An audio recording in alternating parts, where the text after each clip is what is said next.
नमस्कार, मैं कोमल झा मौजूद हूँ देश रोजाना के डिजिटल प्लेटफॉर्म पे। स्वागत है आज के बुलेटिन में। चलिए जानते हैं दिन भर की मुख्य खबरें और महत्वपूर्ण अपडेट। शुरू करते हैं राष्ट्रीय खबरों के साथ। सबसे पहले बीएलओस के लिए बड़ी खुशखबरी, चुनाव आयोग ने वेतन दुगना किया। चुनाव आयोग ने एसआईआर अभियान में काम कर रहे बूथ लेवल ऑफिसर्स का सालाना मानदेय 6,000 से बढ़ाकर 12,000 कर दिया है। बीएलओ यानी कि सुपरवाइजर की सैलरी 12,000 से बढ़ाकर 18,000 कर दी गई है। साथ ही ईआरओज और जो एईआरओज की पहली बार उन्हें मानदेय देने का भी फैसला लिया है।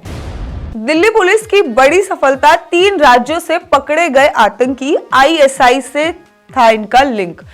दिल्ली पुलिस की स्पेशल सेल ने पाकिस्तान के खुफिया एजेंसी आईएसआई के इशारे पर काम कर रहे शाहजाद भट्टी के आतंकवादी मॉड्यूल का भांडाफोड़ किया।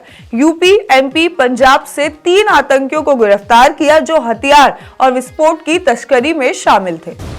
अगले 48 घंटे में आईएमडी ने जारी किया हाई अलर्ट। केरल, तमिलनाडु, कर्नाटक समेत कई राज्य होंगे प्रभावित। आईएमडी ने भारी बारिश, तेज हवा, बिजली गिरने का अलर्ट जारी किया। साइक्लोन दित्वा के प्रभाव से केरल, तमिलनाडु, कर्नाटक, आंध्र प्रदेश, तेलंगाना, अंडमान निकोबार में जमकर बारिश होने की संभावना है। इसी के साथ नागरिकों को जल भराव वाले इलाकों से दूर रहने और सतर्क रहने की सलाह दी गई है। एसआईआर फॉर्म की आखिरी तारीख बढ़कर 11 दिसंबर कर दी गई है। चुनाव आयोग ने स्पेशल इन्वेस्टिगेशन रिवीजन यानी कि एसआईआर फॉर्म भरने की जो अंतिम तारीख है 4 दिसंबर से बढ़ाकर 11 दिसंबर 2025 कर दी है। अब बीएलओ घर जाकर फॉर्म भरने और सत्यापन की प्रक्रिया को पूरा कर सकेंगे। एसआईआर का उद्देश्य है वोटर लिस्ट से फर्जी मतदाताओं का नाम हटाकर सूची को शुद्ध करना, जिससे चुनाव और अधिक सटीक हो सकेंगे।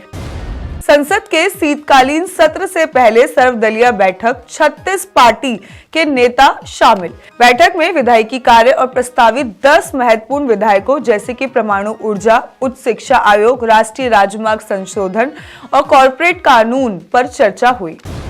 चलिए अब जानते हैं हरियाणा की कुछ खास खबरों के बारे में। सबसे पहले हरियाणा डीजीपी ने दिसंबर से चलाने का ऐलान किया ऑपरेशन हॉटस्पॉट डेमिनेशन, यानी कि हरियाणा के डीजीपी ओपी सिंह ने पूरे राज्य में पुलिस अधिकारियों को निर्देश दिया है कि दिसंबर में अपराध और आपराधिक नेटवर्क पर दोहरी कार्रवाई की जाएगी। ऑपरेशन हॉटस्पॉट डेमिनेशन के तहत नशेड़ी, जुआरी और सट्टाखोरियों या असामाजिक तत्वों के अड्डे पर सख्त कार्रवाई होगी। 312 फरार अपराधियों की गिरफ्तारी और उनके फोटो सर्कुलेशन लॉकआउट नोटिस में, इसी के साथ पासपोर्ट रद्द करने के भी निर्देश दिए गए हैं। नारनौल में आईटीबीपी जवान अमर सिंह का अमृतसर में निधन, बेटों ने दी मुखाग्नि। नारनौल के आईटीबीपी जवान अमर सिंह का शनिवार को हृदय गति रुकने से नोएडा में निधन हो गया। वे करीब 28 साल से देश की सेवा में तैनात थे और अमृतसर में पदस्थ थे। उनका अंतिम संस्कार पैतृक गांव मारोली में किया गया, जहां उनके बेटों ने चिता को मुखाग्नि दी। खिलाड़ी की मौत पर राजनीति करना गलत, ऐसे नेता राजनेता नहीं है, कहलाने के लायक नहीं है। योगेश्वर दत्त। हरियाणा के रोहतक में युवा खिलाड़ी के हादसे में निधन के बाद विपक्ष ने खेल नीति पर सवाल उठाए, जिस पर पूर्व पहलवान और बीजेपी के नेता योगेश्वर दत्त ने कड़ी प्रतिक्रिया दी। उन्होंने कहा कि हादसे में राजनीति करना उचित नहीं है और ऐसा नेता राजनेता कहलाने के योग्य भी नहीं है। उपराष्ट्रपति सीपी राधाकृष्णन ने कुरुक्षेत्र में देवी कब भद्रकाली मंदिर में की विशेष पूजा, चांदी का घोड़ा किया अर्पित। भारत के उपराष्ट्रपति सीपी राधाकृष्णन ने हरियाणा के कुरुक्षेत्र स्थित एकमात्र भद्रकाली शक्तिपीठ देवी कृपा मंदिर में अंतर्राष्ट्रीय गीता महोत्सव के अवसर पर मां भद्रकाली की विशेष पूजा करी। उन्होंने परंपरा अनुसार मंत्रोच्चारण, कमल पुष्प और पान पत्तों के साथ पूजा की और चांदी का घोड़ा अर्पित किया। इस दौरान अर्जुन कृत मंत्रों का भी पाठ किया। पंचकुला में 3 युवक ने महिला से गहने छीनने के लिए बनाया जाल, पुलिस ने मामला किया दर्ज। पंचकुला में 3 युवकों ने महिला को बातों में उलझाकर उनके गहने छीन लिए। महिला पीटीएम से लौट रही थी जब बदमाशों ने उसे बहलाकर चांदी के गहने उतरवाए तो मौके से फरार हो गए। पुलिस ने महिला की शिकायत पर मामला दर्ज कर जांच शुरू कर दी है।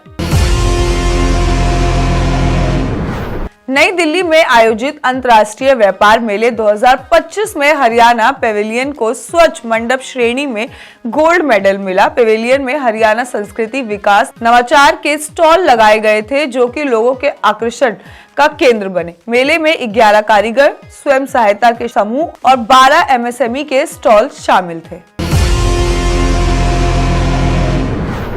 करनाल और पिंजौर में हवाई अड्डे पर फुल स्केल फ्लाइंग ट्रेनिंग अब शुरू होगी। नाइट फ्लाइंग और ड्रोन प्रशिक्षण की योजना भी शुरू होगी।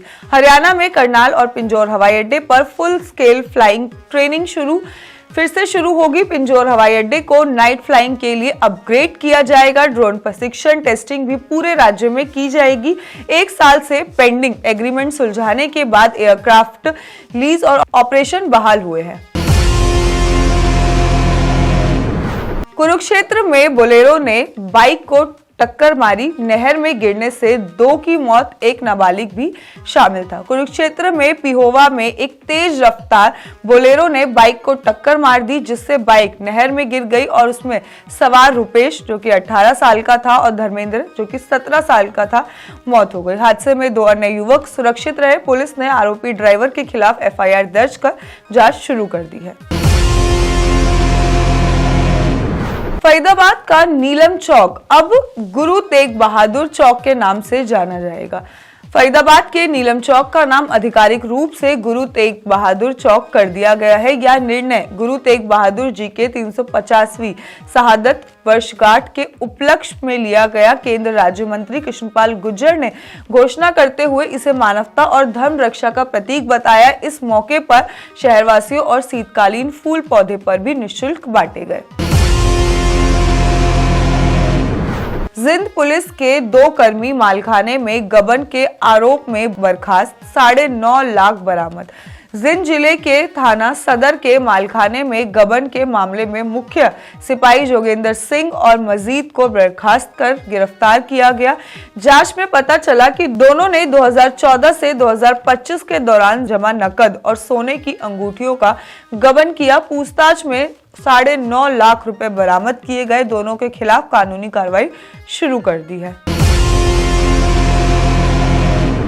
चलिए बात कर लेते हैं कुछ इंटरनेशनल खबरों की। बलूचिस्तान में 24 घंटे में 7 सिलसिलेवार धमाके, केवटा के रेलवे लाइन उखाड़ी गई, 2 घायल, सुरक्षा बलों ने सर्च ऑपरेशन तेज कर दिया।